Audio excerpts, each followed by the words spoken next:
हम एक ऐसे देश में रहते हैं जहां लोग अपने से ज्यादा अपने पड़ोसी या दफ्तर में अपने साथी की सफलता पर नजर रखते हैं। हमें अपने घर से ज्यादा चिंता इस बात की रहती है कि हमारे पड़ोसी ने हमसे अच्छी गाड़ी कैसे खरीद ली या दफ्तर में हमारे साथी का हमसे बेहतर प्रमोशन कैसे हो गया। लेकिन जब हम एक देश में रहते हैं तो क्या हम कभी ये भी सोचते हैं कि हमारे पड़ोसी देश में कौन सी चीज सही हो रही है, कौन सी चीज गलत हो रही है, और हम किस देश से क्या सीख सकते हैं और किस देश में होने वाली गलतियों से सावधान रह सकते हैं। डीएनए में हम अक्सर आपको दुनिया भर के देशों में सफलता के लिए कौन कौन से नए मॉडल्स अपनाए जा रहे हैं उसके बारे में बताते हैं। साथ ही ये भी बताते हैं कि किस देश ने कहां पर गलती की है जिससे हम सीख सकें। और इसी श्रृंखला में आज हम आपको चीन की कम्युनिस्ट पार्टी का इतिहास बताएंगे, क्योंकि चीन की कम्युनिस्ट पार्टी ने अपने 100 वर्ष पूरे कर लिए हैं। कम्युनिस्ट पार्टी ऑफ चाइना के 100 वर्ष पूरे होने पर चीन के तियाननमेन स्क्वायर पर एक भव्य समारोह का आयोजन हुआ, जिसमें चीन के राष्ट्रपति शी जिनपिंग ने अपनी सरकार के प्रतिनिधियों, कम्युनिस्ट पार्टी के बड़े बड़े नेताओं और देश के नागरिकों को संबोधित किया और ये बताने की कोशिश की कि China is Xi Jinping and Xi Jinping is China. यानी चीन का मतलब है शी जिनपिंग और शी जिनपिंग का मतलब है चीन। और हम ऐसा इसलिए कह रहे हैं क्योंकि शी जिनपिंग ने इस कार्यक्रम में चीन के पहले कम्युनिस्ट राष्ट्रपति माओ त्से तुंग जैसा कोट पहना हुआ था। वो बिल्कुल माओ त्से तुंग जैसा कोट पहनकर आए थे और ऐसा करके शी जिनपिंग ने ये बताने की कोशिश की है पूरी दुनिया को कि वो माओ त्से तुंग के बाद चीन के दूसरे सबसे बड़े कम्युनिस्ट नेता हैं। अपने आप को उसी लीग में रखने की कोशिश कर रहे हैं। और आप देख लीजिए, दोनों ने एक जैसे कपड़े आज पहने हैं। पुरानी तस्वीर देख लीजिए माओ त्से तुंग की और आज शी जिनपिंग की तस्वीर देख लीजिए। वही कोट है, वही स्टाइल है जिसे एक जमाने में तुंग का ट्रेडमार्क माना जाता था। आप इस समारोह की तस्वीरें देख सकते हैं और तस्वीरों से ये समझ सकते हैं कि कितना भव्य समारोह ये रहा। इस समारोह की शुरुआत में आधुनिक फाइटर जेट्स और हेलीकॉप्टर्स ने आसमान में फ्लाई पास्ट किया और हेलीकॉप्टर्स की मदद से आसमान में 100 अंक की एक आकृति बनाई गई, जो ये बताती थी कि कम्युनिस्ट पार्टी के 100 वर्ष पूरे हुए हैं। इसलिए हेलीकॉप्टर्स ने मिलकर एक 100 की आकृति बनाई आसमान में और चीन ने अपनी पूरी भव्यता इन तस्वीरों के जरिए दुनिया को दिखाने की कोशिश की है। लेकिन चीन का कम्युनिज्म यानी वामपंथ का विचार कैसे खोखला होता जा रहा है, आज हम उसके बारे में भी बताएंगे। लेकिन पहले आप ये शानदार तस्वीरें देखिए जो चीन ने दुनिया भर को दिखाने की कोशिश की है।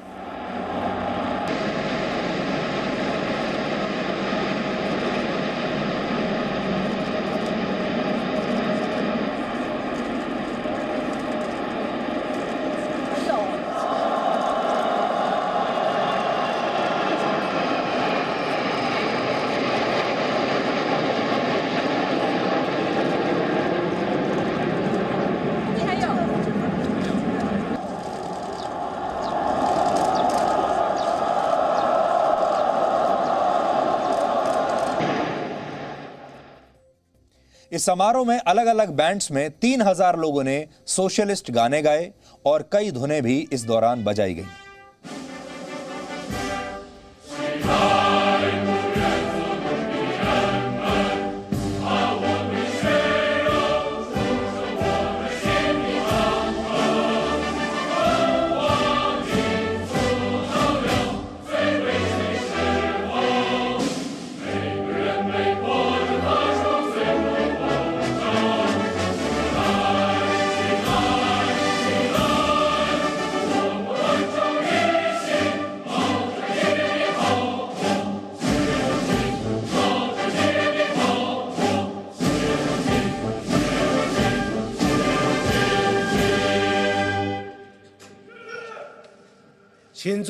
ये समारोह इतना बड़ा था, इतना विशाल था कि इस दौरान 70,000 लोगों के हाथों में चीन के झंडे थे और ऐसा लग रहा था कि ये झंडे एक साथ जैसे परेड कर रहे हों। इस दौरान 10,000 से ज्यादा गुब्बारे हवा में छोड़े गए और कम्युनिस्ट पार्टी के 100 वर्ष पूरे होने का जो जश्न है वो इस तरह मनाया गया।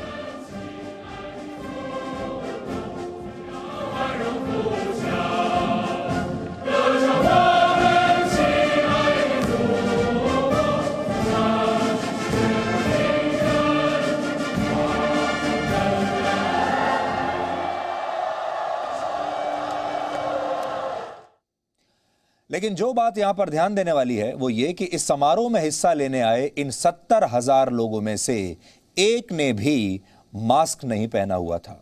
अब आप ये सोचिए, इतने सारे लोगों की तस्वीरें हमने आपको दिखाई, 70,000 लोग हैं, किसी ने भी मास्क नहीं पहना है। ये कोविड काल है, लेकिन चीन अकेला ऐसा देश होगा जहां इतनी बड़ी संख्या में लोग इकट्ठा हुए और इनमें से किसी ने भी कोविड से बचने के लिए मास्क नहीं पहना था। यह भी एक संदेश चीन दुनिया को दे रहा है। चीन ने ऐसा करके यह भी बता दिया कि जब दुनिया कोरोना वायरस की दूसरी और तीसरी लहर से संघर्ष कर रही है, तब चीन इस वायरस को हरा चुका है। चीन को कोई फर्क नहीं पड़ता और हराता भी कैसे नहीं। ये वायरस भी तो वहीं से आया है और बहुत सारे लोग तो ये कहते ही हैं कि क्योंकि ये वायरस वहां से आया है, इसका इलाज भी चीन के पास ही है। इस कार्यक्रम में चीन ने वायु शक्ति के साथ साथ अपनी सैन्य शक्ति का भी प्रदर्शन किया और पीपल्स लिबरेशन आर्मी की अलग अलग सैन्य टुकड़ियों ने आज परेड की और इन तस्वीरों ने पूरी दुनिया का ध्यान अपनी तरफ खींचा है। और चीन यही चाहता था, क्योंकि यह मौका चीन के लिए अपनी ताकत का प्रदर्शन करने का था और उसने ऐसा किया भी।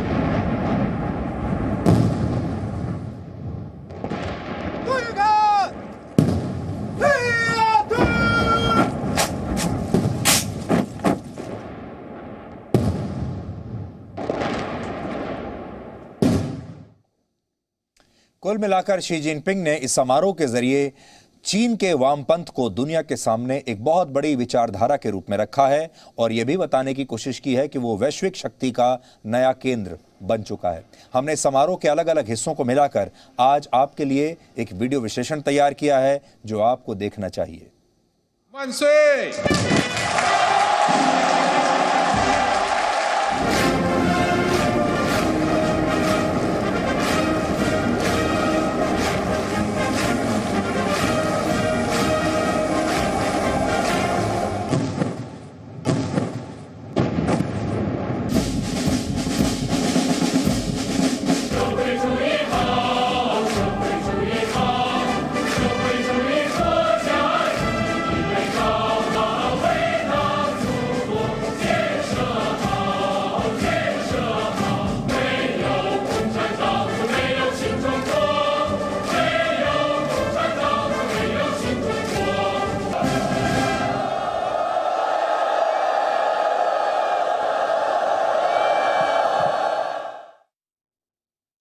आज जो बड़ी बात हम आपके साथ जिसकी चर्चा करेंगे वो ये है कि ये जितने भी लोग 70,000 लोग आपको दिखाई दे रहे थे, बड़े खुश दिखाई दे रहे थे।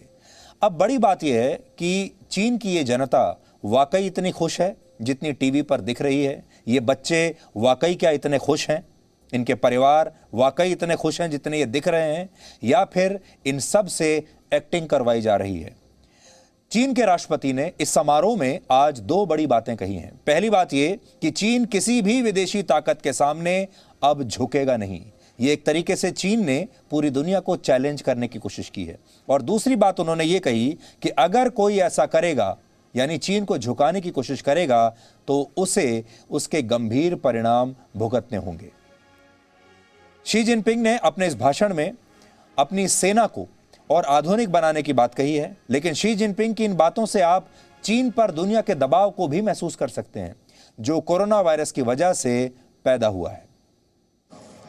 在中华大地上全面建成了小康社会，历史性的解决了绝对贫困问题，正在意气风发，向着全面建成社会主义现代化强国的第二个100年奋斗目标迈进。100年来，中国共产党团结带领中国人民进行的一切奋斗、一切牺牲。 तो शी जिनपिंग पूरी दुनिया को यह बता रहे हैं कि दुनिया की कोई भी ताकत अगर चीन को दबाने की कोशिश करेगी तो उसे चीन के 140 करोड़ लोगों का सामना करना पड़ेगा।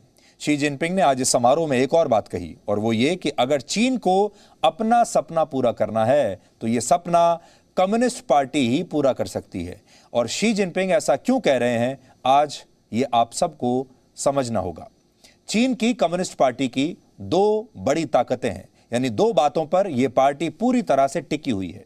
पहली ताकत है इसकी चीन की अर्थव्यवस्था, क्योंकि इसे चीन पूरी दुनिया के सामने सफलता के एक मॉडल की तरह पेश करता है और कहता है कि हम आर्थिक रूप से बहुत बड़ी शक्ति बन चुके हैं, एक राष्ट्र के रूप में हम बहुत बड़ी शक्ति बन चुके हैं। तो पहली जो ताकत है चीन की वो है अर्थव्यवस्था और दूसरी ताकत है राष्ट्रवाद।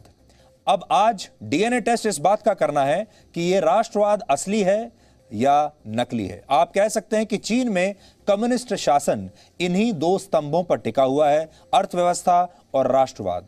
अब सवाल यह है कि ये स्तंभ कितने मजबूत हैं।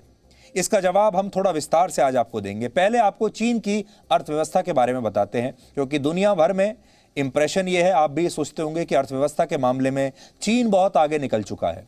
वर्ष 2013 में जब शी जिनपिंग चीन के राष्ट्रपति बने थे तो चीन की जीडीपी विकास दर 7.7% थी, लेकिन पिछले साल 2020 में यह घटकर सिर्फ 2.27% रह गई।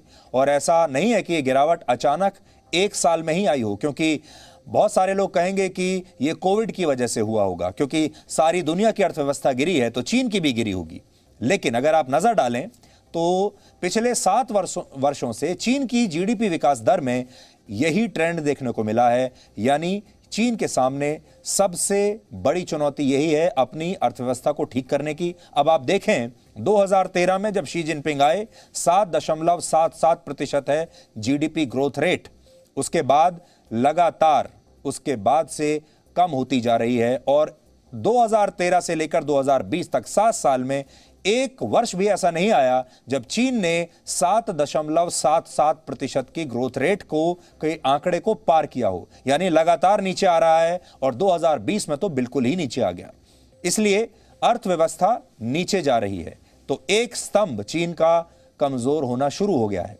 दूसरी चुनौती यह है कि चीन की अर्थव्यवस्था नए आविष्कारों पर नहीं टिकी है, बल्कि चीन की उत्पादन शक्ति अलग अलग प्रोडक्ट्स की सस्ती कॉपीज बनाने पर टिकी हुई है। और यही कारण है कि चीन वैसे तो दुनिया की दूसरी सबसे बड़ी अर्थव्यवस्था है, लेकिन दुनिया की बड़ी बड़ी टेक्नोलॉजी कंपनियां जैसे गूगल, फेसबुक, माइक्रोसॉफ्ट, अमेजॉन और एप्पल अमेरिका की कंपनियां हैं, चीन की नहीं, जहां आविष्कार को बहुत महत्व दिया जाता है, ना कि प्रोडक्ट्स की सस्ती कॉपीज बनाने का काम होता है। तो चीन ने जो किया है वो ये मैन्युफैक्चरिंग सेक्टर बहुत अच्छा किया, लेकिन वो सब दूसरे देशों की टेक्नोलॉजी की कॉपी करते हैं, अपना कुछ नहीं बनाते, अपना आविष्कार नहीं करते। इसी तरह ऑटोमोबाइल सेक्टर में भी आज अमेरिका, जापान, जर्मनी, दक्षिण कोरिया, फ्रांस, ब्रिटेन और इटली जैसे देशों का वर्चस्व है। लेकिन दूसरी सबसे बड़ी अर्थव्यवस्था होने के बावजूद चीन की कोई भी ग्लोबल ऑटोमोबाइल कंपनी आपको ध्यान में नहीं आएगी।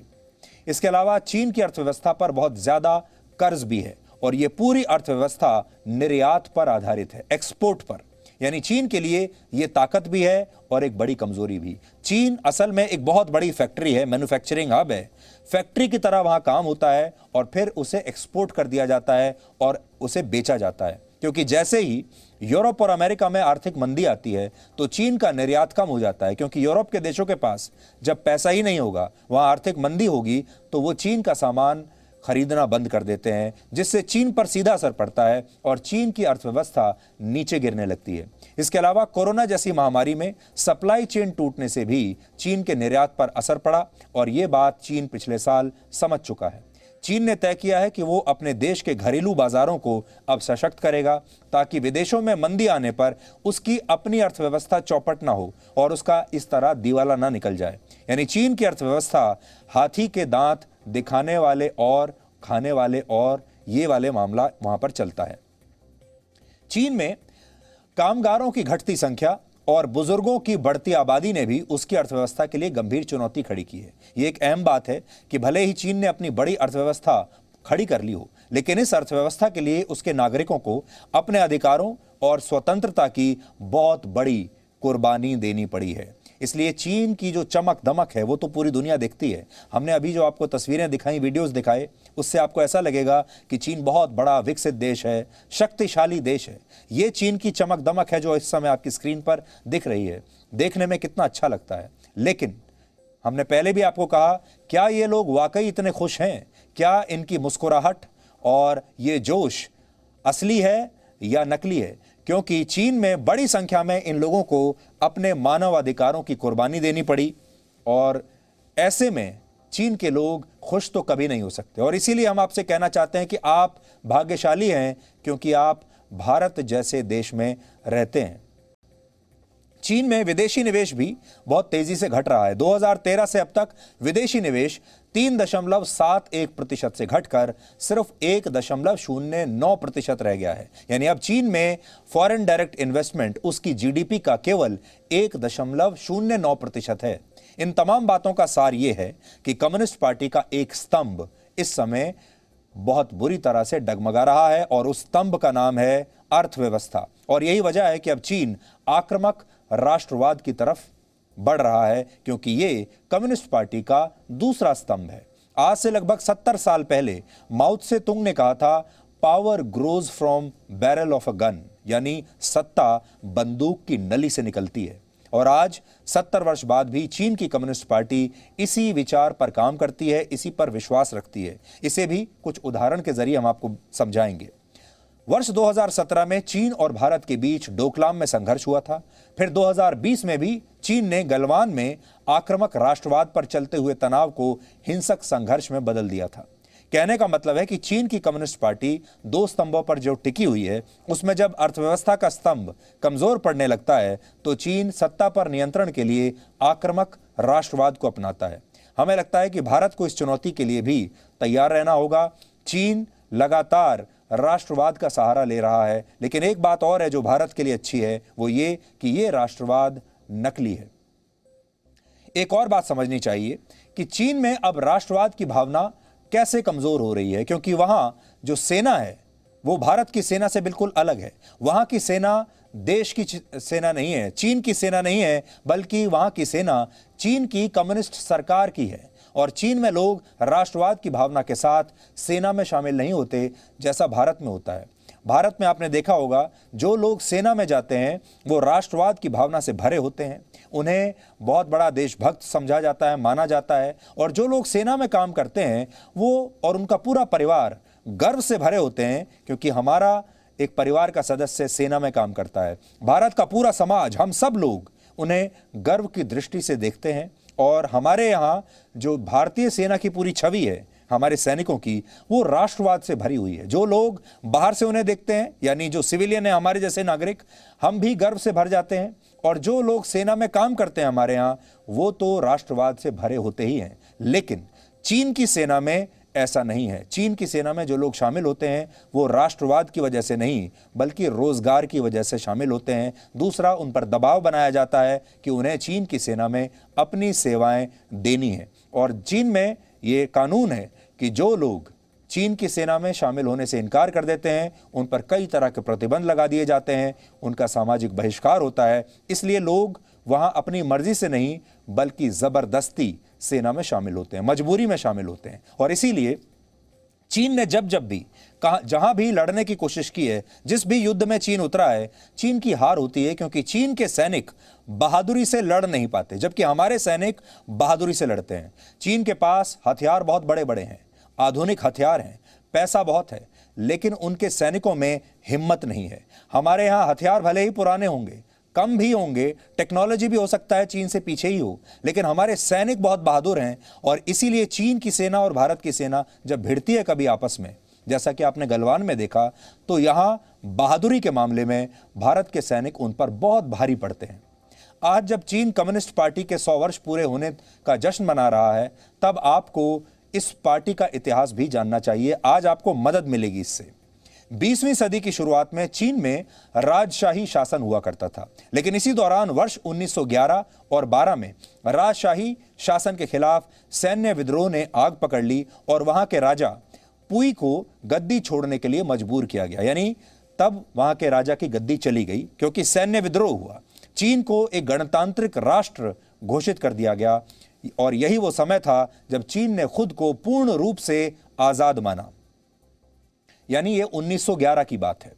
इसके 10 वर्षों के बाद 1921 में शंघाई में कम्युनिस्ट पार्टी ऑफ चाइना की स्थापना हुई और यही पार्टी आज अपने 100 वर्ष पूरे कर रही है, 1921 से 2021 तक। इस पार्टी की स्थापना 1917 की रशिया की क्रांति से प्रभावित थी और तब कम्युनिस्ट नेताओं का पहला लक्ष्य था उस समय की चीन की राष्ट्रवादी पार्टी की सरकार को गिराना, क्योंकि उस समय चीन में राष्ट्रवादी पार्टी की सरकार थी, कम्युनिस्ट पार्टी की सरकार नहीं थी। उस समय चांग काई शेक इस सरकार के प्रमुख थे और चीन के किसानों में असंतोष बढ़ता जा रहा था। इसके खिलाफ कम्युनिस्ट पार्टी के नेता माओ त्से तुंग ने बहुत बड़े पैमाने पर आंदोलन शुरू किया। यानी वहां पर भी आंदोलन किसानों के जरिए शुरू किया गया, किसानों ने शुरू किया और धीरे धीरे वो कम्युनिस्ट नेताओं के बीच लोकप्रिय होते चले गए। हालांकि 1930 के दशक में चीन में जापान का प्रभाव तेजी से बढ़ने लगा और जापान ने चीन में अपनी सैन्य गतिविधियों को बहुत बढ़ा दिया।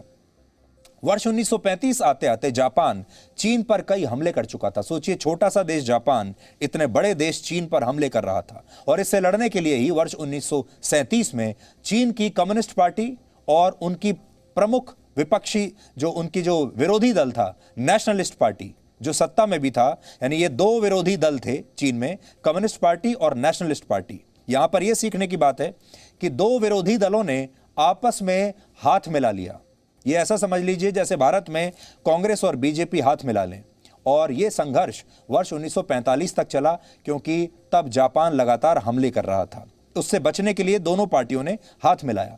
दूसरा विश्व युद्ध जब समाप्ति की ओर था तो 1945 में अमेरिका ने जापान पर परमाणु हमला कर दिया और यहीं से जापान ने अपनी शक्ति खोनी शुरू कर दी। जापान कमजोर होने लगा और चीन भी उसके बाद जापान के दबाव से बाहर निकल आया। हालांकि जापान के चीन से बाहर निकलने के बाद एक बार फिर चीन की राष्ट्रवादी पार्टी और कम्युनिस्ट पार्टी में संघर्ष शुरू हो गया और यह संघर्ष चीन को गृह युद्ध की तरफ ले गया। यानी सोचिए, जैसे ही मुसीबत गई, जापान नाम की मुसीबत जैसे ही गई, इन दोनों पार्टियों ने आपस में फिर से लड़ना शुरू कर दिया। वर्ष 1949 में, यानी भारत के आजाद होने के सिर्फ 2 साल बाद, कम्युनिस्ट पार्टी ने चीन की राष्ट्रवादी पार्टी की सरकार को ताइवान भागने पर मजबूर कर दिया, जहां चांग काई शेक ने अपनी सरकार बनाई ताइवान में जाकर, और मेनलैंड चाइना में, जिसे आज आप चाइना समझते हैं, कम्युनिस्ट पार्टी का शासन आ गया जो आज तक चल रहा है। यहां नोट करने वाली बात यह है कि यह पार्टी लोकतांत्रिक व्यवस्था से सत्ता में नहीं आई थी। जो यहां पर ध्यान देने वाली बात है वो ये कि चीन के लोगों ने कम्युनिस्ट पार्टी को किसी चुनाव में या किसी और प्रोसेस से चुनकर नहीं सत्ता पर बैठाया था। वहां पर किसी लोकतांत्रिक प्रोसेस का पालन नहीं हुआ था। माओ त्से तुंग 1949 से 1976 तक, अपनी मृत्यु तक, वो न सिर्फ चीन के राष्ट्रपति बने रहे बल्कि कम्युनिस्ट पार्टी का भविष्य भी उन्होंने अपने दम पर ही तय किया।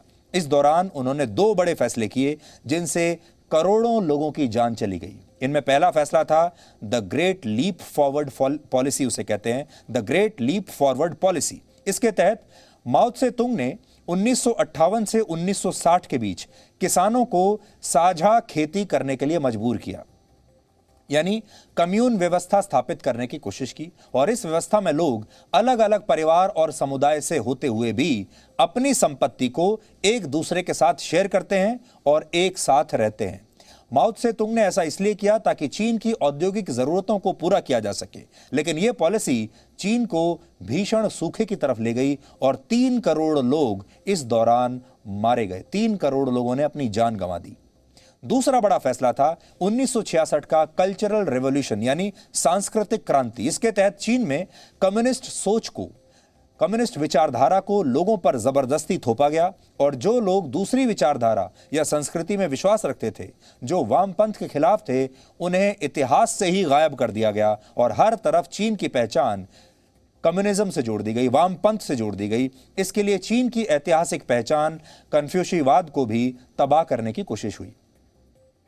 इस विचार को चीन में एक धर्म की तरह माना जाता है और इस फैसले की वजह से भी चीन में लाखों लोग मारे गए। सोचिए, जो विचारधारा है इसे इतना मजबूत बना दिया गया कि अब यही धर्म है। 1960 का यह वही दशक था जब चीन ने भारत पर भी आक्रमण किया था और लद्दाख में अक्साई चीन की 38,000 वर्ग किलोमीटर जमीन पर कब्जा कर लिया था। आज 1962 के युद्ध की तस्वीरें आपको हम याद कराना चाहते हैं।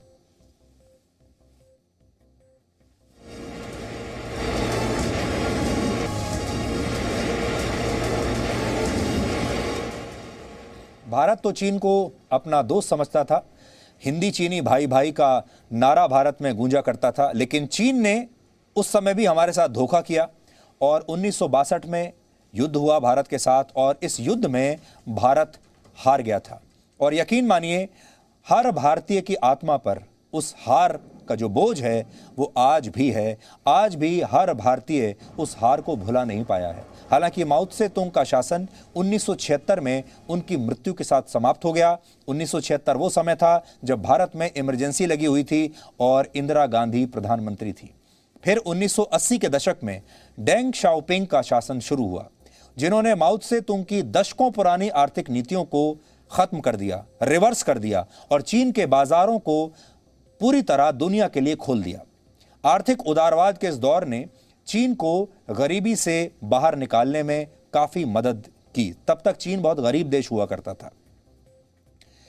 यहां हम आपको जो बता रहे हैं उससे आपको यह पता चलेगा कि चीन पिछले 7 दशकों में भारत से इतना आगे कैसे निकल गया। और बार जो हमारी केस स्टडी है आज वो ये कि कम्युनिस्ट पार्टी का शासन चीन में 1949 में आया और हमारा देश भारत 1947 में आजाद हुआ। यानी हमारी जो जर्नी है दोनों देशों की आज की स्थिति में वो लगभग एक साथ शुरू हुई। चीन के सामने भी वही समस्याएं थीं जो भारत के सामने थीं। कम्युनिस्ट पार्टी का शासन उसी दौर में शुरू हुआ जब भारत को अंग्रेजों से आजादी मिली थी।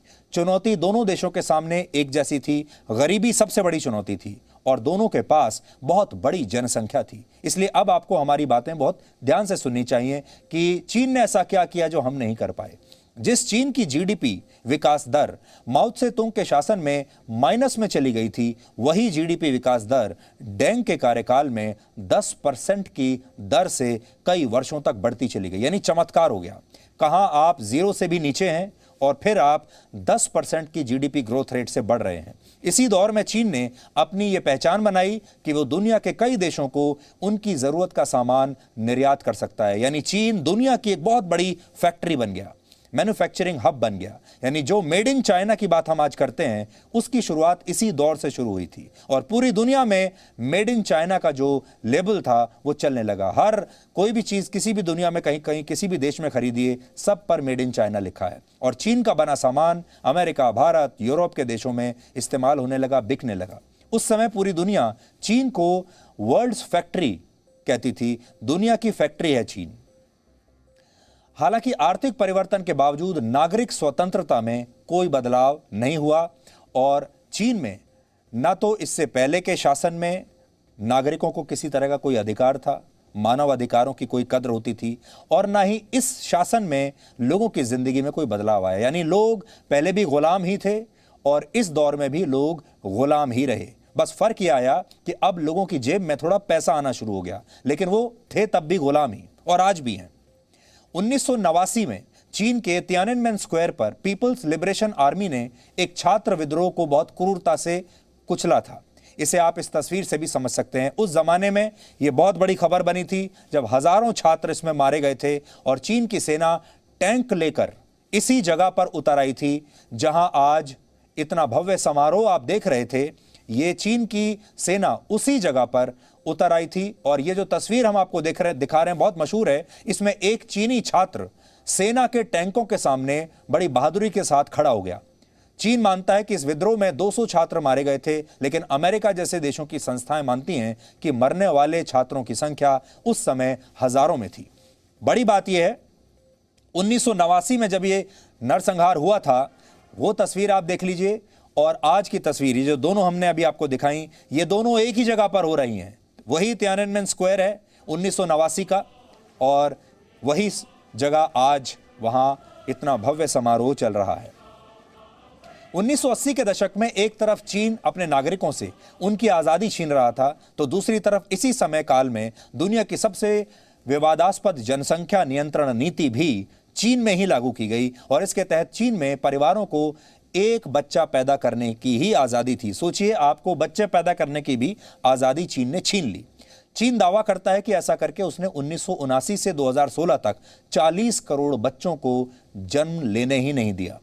डेंग के बाद कम्युनिस्ट पार्टी से जितने भी नेता राष्ट्रपति बने, उन्होंने उन्हीं की नीतियों को आगे बढ़ाया और धीरे धीरे चीन एक वैश्विक शक्ति के केंद्र में आ गया, और यह बहुत बड़ा परिवर्तन था। वर्ष 1991 में जब सोवियत संघ 15 देशों में बट गया, उसका विघटन हुआ, तो यह कहा गया कि अब दुनिया में कम्युनिज्म कमजोर पड़ जाएगा सोवियत संघ के टूटने के बाद। लेकिन ऐसा हुआ नहीं, और इसमें चीन की कम्युनिस्ट पार्टी ने बहुत बड़ी भूमिका निभाई। हालांकि वो इसके साथ साथ अपने लोगों का दमन भी लगातार करती रही। 1949 के बाद से चीन में कभी भी कम्युनिस्ट शासन को चुनौती नहीं मिली, और एक के बाद एक कई नेता आए जिन्होंने चीन में वामपंथ की जड़ें मजबूत करने का काम किया, और शी जिनपिंग भी इस कड़ी में एक बहुत बड़े नेता के तौर पर उभरे। 2013 में जब वो चीन के राष्ट्रपति बने, तब तक चीन दुनिया की महाशक्तियों में से एक बन चुका था। हालांकि शी जिनपिंग के राष्ट्रपति बनने से पहले कम्युनिस्ट नेताओं के बीच भी जबरदस्त मतभेद हुआ करते थे, और सेना में भी कई अफसर बहुत मजबूत हो गए थे और राष्ट्रपति बनने का सपना देख रहे थे। यानी राष्ट्रपति की कुर्सी तो एक थी, लेकिन उस पर नजरें बहुत लोगों की थी। लेकिन शी जिनपिंग ने अपने विरोधियों को एक एक करके भ्रष्टाचार के मामलों में फंसाना शुरू कर दिया, और इस दौरान 13 लाख चीन के सरकारी कर्मचारियों पर कार्रवाई हुई, सैकड़ों मंत्रियों को जेल में डाल दिया गया, और सेना के भी कई अधिकारियों को उनके पद से हटा दिया गया। यानी जो भी लोग ऐसे थे जो भविष्य में आगे चलकर बड़े नेता बन सकते थे या शी जिनपिंग को चुनौती दे सकते थे, उन सबको रास्ते से हटा दिया गया। और इस तरह से शी जिनपिंग ने यह सुनिश्चित किया कि उनका एक भी विरोधी ना बचे जो उनके शासन को चुनौती दे सके। इसके अलावा शी जिनपिंग ने अल्पसंख्यकों का भी बहुत दमन किया। 2014 में लाखों वीगर मुसलमानों को जेल में डाल दिया गया और कई मुसलमानों को उनकी हत्या कर दी गई। आज भी वीगर मुसलमानों पर चीन की कम्युनिस्ट सरकार बहुत क्रूरता दिखाती है, लेकिन दुनिया के वामपंथी इस पर खामोश रहते हैं, और यही उनके दोहरे मापदंड भी हैं। शी जिनपिंग ने चीन के नागरिकों के अधिकारों में और ज्यादा कटौती करने के साथ खुद को अपनी मृत्यु तक यानी आजीवन चीन का राष्ट्रपति बनाए रखने का भी रास्ता साफ कर दिया। यानी अब शी जिनपिंग आजीवन चीन के राष्ट्रपति बने रहेंगे, और जब तक वो जिंदा हैं वो सत्ता में रहेंगे। वो वर्ष 2018 में एक कानून लेकर आए जिसके तहत ये नियम खत्म कर दिया गया कि कोई भी नेता सिर्फ 2 बार ही राष्ट्रपति बना रह सकता है। सबसे अहम ये कि हांगकांग और ताइवान की मुश्किलें बढ़ाने के साथ चीन ने कम्युनिस्ट शासन में ही वुहान शहर से कोरोना वायरस पूरी दुनिया में फैलाया, जिससे आज तक आप और हम जैसे लोग, दुनिया के करोड़ों लोग, सैकड़ों करोड़ लोग संघर्ष कर रहे हैं। ये कोरोना वायरस भी इसी चीन से आया है। लेकिन बड़ी बात फिर से आपको बताते हैं, तस्वीरें देखिए। चीन में क्या कभी आपने सुना है कि चीन के किसी भी बड़े नेता को कोरोना वायरस का संक्रमण हुआ हो? क्या आपने एक भी तस्वीर देखी है कि चीन का कोई बड़ा नेता, चीन का कोई बड़ा मंत्री, चीन की सेना के वरिष्ठ अधिकारी कहीं भी अस्पताल में दिखाई दिए हों, या आपने ये सुना हो कि उन्हें भी कोरोना का संक्रमण हुआ है, कोई बीमार हुआ है? शी जिनपिंग तो आपको एक बार भी इस पूरे दौर में 2020 से लेकर अब तक कभी भी मास्क पहनकर आपको दिखाई नहीं दिए होंगे। एक बार भी उन्होंने मास्क नहीं पहना, ना ही उनका कोई सहयोगी मास्क पहनता है। आप तस्वीरों में देख लीजिए। और उनके सामने जो 70,000 लोग हैं वो भी बिना मास्क के ही हैं। इससे आप अंदाजा लगा सकते हैं कि कोरोना वायरस के मामले में चीन की कितनी बड़ी भूमिका है। अब आपको 5 पॉइंट्स में बताते हैं कि कम्युनिस्ट पार्टी के शासन से चीन को क्या फायदा हुआ और क्या नुकसान। आज चीन 142 करोड़ आबादी के साथ दुनिया में पहले स्थान पर है। चीन हर साल 2.6 ट्रिलियन डॉलर यानी 200 लाख करोड़ रुपए का निर्यात करता है। 252 बिलियन डॉलर यानी 19 लाख करोड़ रुपए अपनी सेना पर खर्च करता है। भारत तो सपना भी नहीं देख सकता अपनी सेना पर इतना खर्चा करने का। चीन में हर साल लगभग 2 करोड़ गाड़ियां बिकती हैं। दुनिया के सबसे बड़े खेल आयोजन ओलंपिक्स में चीन का बहुत दबदबा रहता है। 2016 के रियो ओलंपिक्स में चीन ने 26 गोल्ड, 18 सिल्वर और 26 ब्रॉन्ज मेडल्स जीते थे। यानी खेलों के मामले में भी चीन किसी से पीछे नहीं है। लेकिन अब यह सोचिए कि ये मेडल ज्यादा कीमती हैं या देश के लोगों की आजादी ज्यादा कीमती है, क्योंकि चीन के पास भले ही ओलंपिक के मेडल ज्यादा हों, लेकिन उसके नागरिकों के पास अधिकार नहीं है और सब कुछ वामपंथी सरकार की मर्जी से ही होता है। इंटरनेट की स्वतंत्रता के मामले में चीन के पास 100 में से केवल 10 नंबर हैं। यानी इंटरनेट के इस्तेमाल के मामले में चीन में लोगों के पास कोई आजादी नहीं है। ह्यूमन डेवलपमेंट इंडेक्स में चीन पूरी दुनिया में 85वें स्थान पर है, बहुत नीचे है। चीन हर साल 1 करोड़ 25 लाख किलोटन कार्बन उत्सर्जन वातावरण में छोड़ता है। चीन में पूरी दुनिया में सबसे ज्यादा लोगों को मौत की सजा सुनाई जाती है। चीन में मीडिया को रिपोर्ट करने की कोई आज़ादी नहीं है। वहां मीडिया भी सरकार की मुट्ठी में रहता है। सरकार से पहले परमिशन लेनी होती है, तब आप कोई रिपोर्टिंग कर सकते हैं। वहां पर प्रेस की कोई आज़ादी नहीं है, सोशल मीडिया की कोई आज़ादी नहीं है, मीडिया की कोई आज़ादी नहीं है। दुनिया की दूसरी सबसे बड़ी अर्थव्यवस्था होने के बावजूद चीन की 50% आबादी को राष्ट्रीय आय का सिर्फ 14.4% हिस्सा ही मिलता है, जिससे वहां आर्थिक असमानता बढ़ती जा रही है। गरीब और गरीब हो रहे हैं, अमीर और अमीर होते जा रहे हैं। लेकिन आप शिकायत किसी से नहीं कर सकते, सरकार के खिलाफ बोल नहीं सकते, अखबार सरकार के खिलाफ लिख नहीं सकते, टीवी चैनल वही चलते हैं जिन्हें सरकार चाहती है।